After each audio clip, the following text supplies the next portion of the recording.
नमस्कार, जय हिंद दोस्तों। स्वागत है आप सभी के अपने परिवार सारथी एजुकेशन अड्डा में। और बहुत सारे हमारे ऐसे साथी हैं, बहुत सारे ऐसे बच्चे हैं जिनको मैथ से बहुत डर लगता है कि मैथ बहुत भारी है। और बचपन से ऐसे ही इन्वायरमेंट में रखा जाता है। पापा भी कहते हैं कि मैथ बहुत भारी है, मैथ सीखो। पहले से उसकी जो है ना माहौल बना के रख दिया जाता है। तो अगर आपको भी मैथ से अगर डर लगता है, मैथ से आपको सॉल्व नहीं हो पाता है, तो आप एक सही प्लेटफॉर्म पर हैं। और साथ ही सब्सक्राइब कर लेंगे। सब्सक्राइब अभी मत कीजिए, क्लास देखने के बाद कीजिएगा, ठीक है। तो आज के हम लोग इस क्लास में नंबर सिस्टम से ही चल रहे हैं। नंबर सिस्टम का हमने 3 क्लास देख लिया है, जिसमें मैंने आपको बहुत सारे ट्रिक्स भी बताए हैं जो कि आपके एग्जाम के रिलेटेड बहुत सारे हेल्प भी करेंगे। तो अगर आपने नहीं देखा है तो उसकी लिंक जो है आपको डिस्क्रिप्शन में मिल जाएगी। साथ ही आज के इस क्लास में हम लोग परिमेयकरण देखेंगे। और परिमेयकरण सोच रहे हैं कि बहुत हल्का होता है, तो बिल्कुल हल्का होता है। और मैं आप लोगों को ट्रिक के विधि से बताऊंगा कि जल्दी कैसे बना सकते हैं, एग्जैक्ट कैसे बना सकते हैं। तो परिमेयकरण को हम लोग पहले शुरू से ही शुरू करेंगे कि कैसे इसको बनाया जाता है, क्या क्या इसमें फॉर्मूले लगते हैं और इसको जल्दी कैसे बना सकते हैं, किस टाइप के परिमेयकरण एग्जाम में आते हैं तो उसको कैसे जल्दी बना सकते हैं। तो आज के हम लोग इस क्लास में क्या देखने वाले हैं भाई? परिमेयकरण। क्या देखने वाले हैं? परिमेयकरण। इसको रेशनलाइजेशन कहते हैं, रैशनलाइजेशन कहते हैं। चलिए, सबसे पहले तो परिमेयकरण किया किसका जाता है। देखिए, हम किसी भी पॉइंट को समझाएंगे तो आप लोगों को बेसिक से ही समझाएंगे और पूरी एकदम उसको ख़त्म करके रखेंगे। तो परिमेयकरण जो होता है वो रूट वाले संख्याओं का किया जाता है। और रूट वाले संख्याओं का किसका?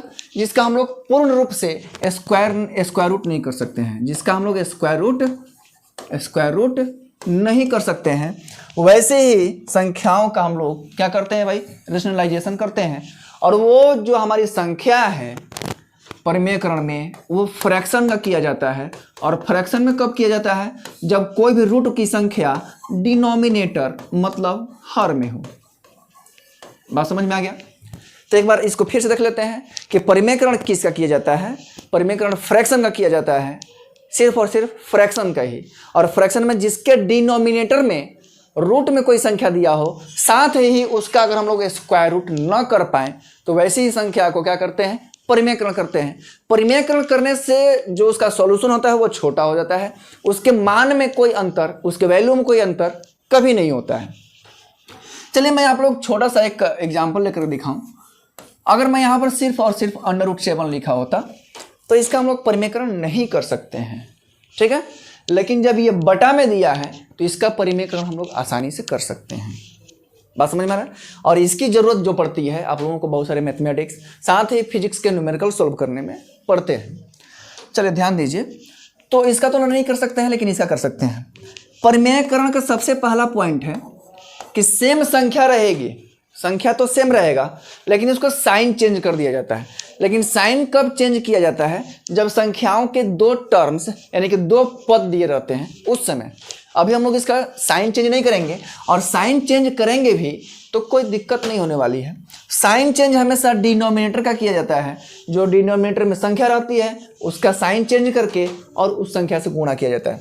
मान के चलिए कि हमने यहाँ पर 1 से गुणा कर दिया, इस संख्या में कोई अंतर हो जाएगा क्या? नहीं। तो परिमेयकरण में भी हम लोग 1 से ही गुणा करते हैं, लेकिन 1 के जगह पर हम लोग कुछ संख्या दूसरा लिखते हैं। जैसे मान लीजिए कि हमें 5 को गुणा 5 है यहाँ पर, क्या हम लोग 6/6 से गुणा कर दें, इसमें कोई दिक्कत हो जाएगा क्या? 6/6 का मतलब क्या है? 1 है। 6/6 का मतलब क्या है? 1 है। अगर हमने यहाँ पर 5 दिया है, कुछ भी लिख दें, 12/12 लिख दें, 11/11 लिख दें, तो 5 के मान में, 5 के वैल्यू में कोई अंतर हो जाएगी क्या? आप लोग बताइए, नहीं होगी।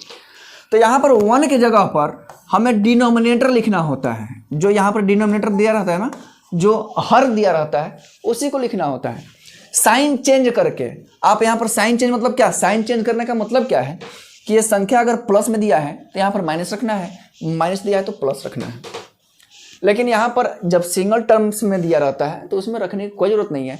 अगर माइनस माइनस अगर 2 बार रख भी देंगे तो माइनस माइनस क्या हो जाएगा? प्लस हो जाएगा। अब इन दोनों को हम लोग गुणा करते हैं, तो गुणा करते हैं तो क्या हो जाएगा? √7 को 1 से करेंगे तो √7 ही होगा, और √7 को √7 से करेंगे तो सिर्फ 7 होगा। क्यों? क्योंकि रूट 7 को रूट 7 से करेंगे तो 7 7 से क्या हो जाएगा 49, और 49 का स्क्वायर रूट क्या होता है 7 होता है। उम्मीद करता हूं कि आप लोगों को यहां तक तो समझ में आ गई होगी। अब इसके आगे हम लोग चलेंगे सेकेंड टर्म में, ठीक है ना।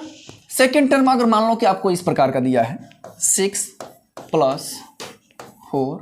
4 भी दे सकता है, निकल सकता है उसका भी, 6 - 4।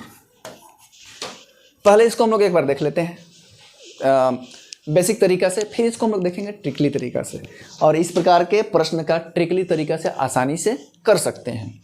सारी चीज़ें यहीं से क्लियर हो जाएंगी, ठीक है। अब आपको ये प्रश्न दिया हुआ है, अब आपको दिख रहा होगा कि इसमें अंश कौन सा है, हर कौन सा है, ठीक है। हमें इसमें गुणा करना है, और इसमें अलजेब्रा का 3 फार्मूला a + b का होल स्क्वायर, a - b का होल स्क्वायर, और a² - b square. a² - b square हमेशा डिनोमिनेटर में लगता है। कैसे लगता है ये आगे बताएंगे। हमें तो गुणा करना है 1 से, लेकिन 1 की जगह पर किसको रखना है, डिनोमिनेटर को रखना है, और डिनोमिनेटर का साइन चेंज करके। अगर मान लो कि यहाँ पर जो मैंने लिखा है यहाँ पर तो दोनों का डिजिट सेम है, अगर डिजिट सेम नहीं रहेगा फिर भी हमें नीचे वाले से ही गुणा करना है। ये जरूरी नहीं है कि हमेशा साइन हमेशा डिजिट सेम ही दे देगा। बात समझ में आ रहा है।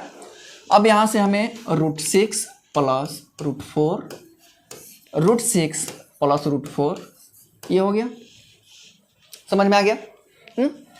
ये जब एक ही संख्या 2 बार है और दोनों गुणा में है तो इसका हम लोग स्क्वायर लिख सकते हैं क्या, स्क्वायर लिख सकते हैं क्या। तो हमने इसका क्या कर दिया भाई, स्क्वायर लिख दिया। क्या कर दिया, स्क्वायर लिख दिया। अब यहाँ पर नीचे ध्यान देंगे, अब यहाँ पर क्या करेंगे, एक बार माइनस में है एक बार प्लस में है, एक बार माइनस में है एक बार प्लस में है, तो इसका फार्मूला क्या होता है, इसका फार्मूला क्या होता है, a² - b स्क्वायर होता है कि नहीं होता है। अगर a² - b स्क्वायर का फार्मूला लिखने को कहा जाए तो a + b और क्या हो जाएगा, a - b हो जाएगा। तो अभी इस फॉर्म में दिया है तो क्या इस फॉर्म में नहीं लिख सकते हैं, बताइए, कोई दिक्कत नहीं है। अब यहाँ पर जो है a + b के होल स्क्वायर पर इसको तोड़िए तो क्या हो जाएगा, a² + b स्क्वायर + 2ab। नीचे में क्या हो जाएगा, स्क्वायर से रूट कट जाता है, ये आपको पता होना चाहिए कि स्क्वायर से रूट क्या हो जाता है, कट जाता है, तो 6 में से 4 घटेगा।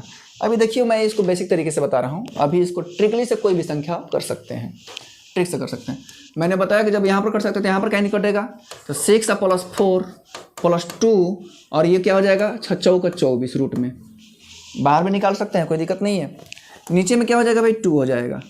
6 और 4 कितना हो जाएगा, 10, क्योंकि इसके साथ ये गुणा में है तो इसको कभी मत जोड़ना। 6 × 4 = 10 + 2 √24 और नीचे में क्या हो जाएगा, 2। इन दोनों में से हम लोग 2 कॉमन ले सकते हैं, 2 कॉमन लेते 5 + √24 बच गया अंडर रूट में, और नीचे में 2 कट गया। और यही जो है आपका क्या है, फाइनल आंसर है। देखिए क्वेश्चन तो इतना बड़ा दिया था, तो उसके वैल्यू में जब इसको आप लोग पॉइंट में करके कैलकुलेटर से करके करोगे और इसके वैल्यू में यहाँ पर जो आंसर आया है कोई अंतर नहीं होगा, बस यहाँ से थोड़ा सा ये छोटा हो गया है, देखने में अच्छा लग रहा है, परमाणु बम से छोटा हाइड्रोजन बम। बात समझ में आ गया, खतरनाक उससे भी ज़्यादा। अब देखिए इस प्रकार का प्रश्न कोई भी अगर हम ले लें, हमने ले लिया यहाँ पर 20 18 20 18। अभी जो मैं ये ट्रिक बताने वाला हूँ तो सिर्फ और सिर्फ इस प्रकार के प्रश्न पर ही काम आएंगे। किस प्रकार के प्रश्न पर, जिसमें दोनों ऊपर नीचे का जो अंक है, संख्या है, वो सेम हो। बाकी अगर आपका सेम अंक नहीं है तो आप इस मेथड से बनाएंगे, आराम से बन जाएगा, बस आपका कैलकुलेशन सही होना चाहिए। तो जब भी इस प्रकार का प्रश्न दे, और एग्जाम में ऐसे ही प्रश्न देता है आपको टाइम लगाने के लिए, कुछ नहीं करना है, सिर्फ और सिर्फ दोनों को जोड़ लेना है। सबसे पहले क्या कर लेना है, जोड़ लेना है। जो प्रश्न के ऊपर में है, अब इसमें डिनोमिनेटर नहीं देखना है, ऊपर में जो साइन दिया रहेगा प्लस तो प्लस लगाएंगे, माइनस दिया रहेगा तो माइनस। 2 को हमेशा लिखना है और रूट में दोनों संख्याओं का गुणा कर देना है, और नीचे में हमेशा क्या रहेगा, अंतर रहेगा, हमेशा अंतर रहेगा। बात समझ में आ गया।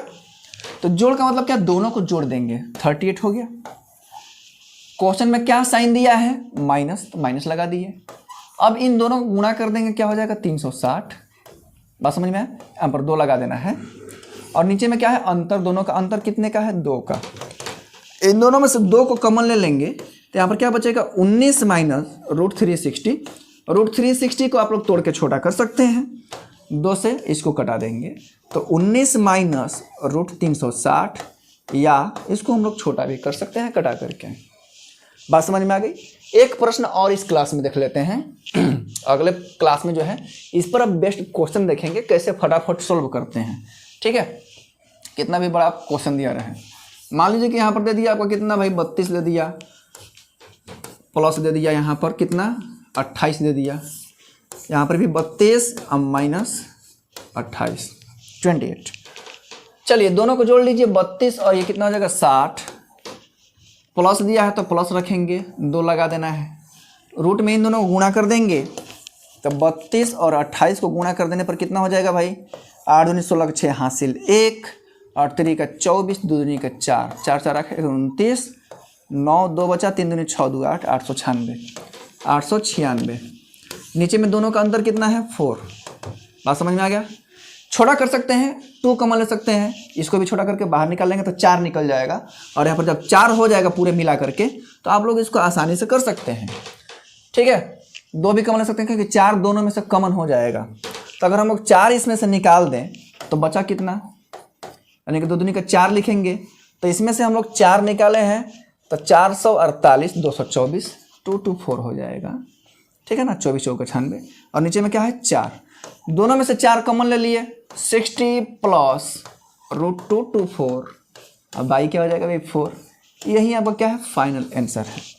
तो ये था परिमेयकरण करने का एकदम आसान तरीका, और आप लोगों को अगर क्लास समझ में आया हो तो फिर भाई आप लोगों को करना क्या मैंने पहले बता दिया है। तो नेता टाइप आधा काम नहीं करना है, सारा काम करके जाना है, यानी कि सब्सक्राइब के साथ बेल आइकन को भी प्रेस कर देना है। फिर मिलते हैं आप लोगों से नेक्स्ट क्लास में, तब तक के लिए जय हिंद।